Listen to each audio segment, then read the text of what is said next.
ये इस चैप्टर की लास्ट डिसऑर्डर है रिएक्टिव एयरवे डिजीज़, जिसमें मतलब जितने भी हमने पढ़े पहले, ठीक है, तो तकरीबन वही है, इसमें कोई अलग चीज़ नहीं है। लेकिन इसमें ये बात बताई गई है कि रिएक्टिव एयरवे डिजीज़ का जो टर्म है, जो लफ्ज़ है, ये हम उन मसलों के लिए यूज़ करते हैं जो बच्चों में 5 साल से कम बच्चों की उम्र में हो या 5 साल से तक हो, ठीक है।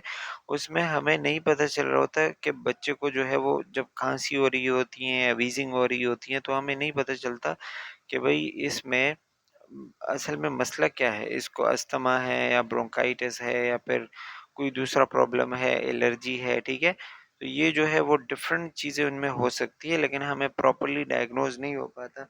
अब इसमें क्या होता है कि एयरवेज जो है वो नैरो हो जाते हैं, छोटी-छोटी हो जाती हैं, तो फिर उसमें उनको जो है वो साँस लेने में मुश्किल होती है। और ये उनके साइन सिम्पटम जो हम पहले से पढ़ते आ रहे हैं कि साँस लेने में मुश्किल होगी, खाँसी होगी, उसका हार्ट बीट फ़ास्ट होगा, नाक बहरी होगी, ठीक है? तो डिफरेंट उनके ये प्रॉब्लम होते हैं।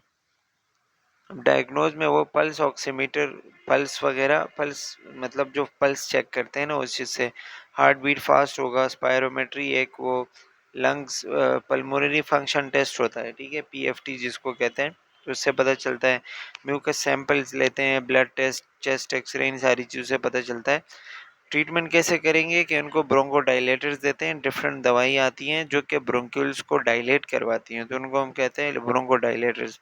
कॉर्टिकोस्टेरॉइड, ज़्यादातर वही स्टेरॉइड्स होते हैं, ठीक है।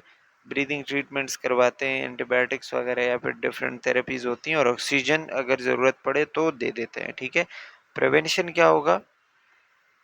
प्रिवेंशन में जो है बच्चे को हम ये कह सकते हैं कि मतलब साथ में हम उसके आसपास स्मोकिंग ना करें, ठीक है, उसको फॉलोअप के लिए लेके जाएं। किसी भी चीज़ से उसको ये मसला हो रहा हो, ठीक है, तो उसको हम मतलब ट्रिगर ना करें, या फिर जो ट्रिगर चीज़ें होती हैं तो उनको हम अवॉइड करें। बच्चे को दूध ब्रेस्ट फीड करवाएं, ऐसे जो दूध आते हैं जो डब्बे का होता है वो ना पिलाएं, ठीक है। और इसके अलावा बच्चे को हेल्दी फूड और ये सारी चीज़ें करवाएं, और ये बीमारी जो है वो फैलने से रोकें। तो ये होते हैं इसके प्रिवेंशन, ठीक है। So that's all about respiratory disorders in children. यहाँ पे हमारा दूसरा चैप्टर कवर हो गया है, and that's all. Thank you for watching.